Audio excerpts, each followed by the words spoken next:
Smart pole అనే survey సంస్థకు సంబంధించిన ఎగ్జిట్ పోల్ రిజల్ట్ ఉంది. వీళ్ళు 17 పేజీల్లో మొత్తం అంతా కూర్పు ఇచ్చారు. షేక్పేట ఎట్లా ఉంది, ఎర్రగడ్డ ఎట్లా ఉంది, బోరబండ ఎట్లా ఉంది, అదేవిధంగా ఆ డివిజన్లో ఎట్లా ఉందన్నది.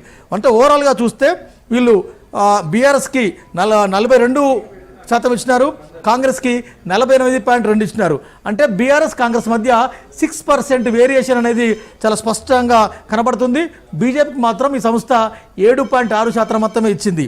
అంటే మళ్ళీ ఒకసారి చెప్తాను, స్మార్ట్ పోల్ అనే సంస్థ కాంగ్రెస్కి 48.2, బీఆర్ఎస్కి 42.1. అంటే రెండు కాంగ్రెస్ అదేవిధంగా బీఆర్ఎస్ మధ్య 6 పాయింట్ వేరియేషన్ అయితే మనం చూస్తున్నాం. దీనిలో ఉమెన్ ఎంతమంది ఉన్నారు, తర్వాత యూత్ ఎంతమంది ఉన్నారు, మైనార్టీ ముస్లిం అంటే లేడీస్ ఎంతమంది ఉన్నారు, ఇన్ డీటెయిల్గా కూడా కొంత ఇచ్చే ప్రయత్నం చేస్తున్నారు. ఇకపోతే మరొక సంస్థ చాణక్య స్ట్రాటజీస్ కూడా 46% కాంగ్రెస్కి ఇచ్చింది, 43% బీఆర్ఎస్కి ఇచ్చింది. అదేవిధంగా బీజేపీకి కేవలం 6% మాత్రమే ఇచ్చింది.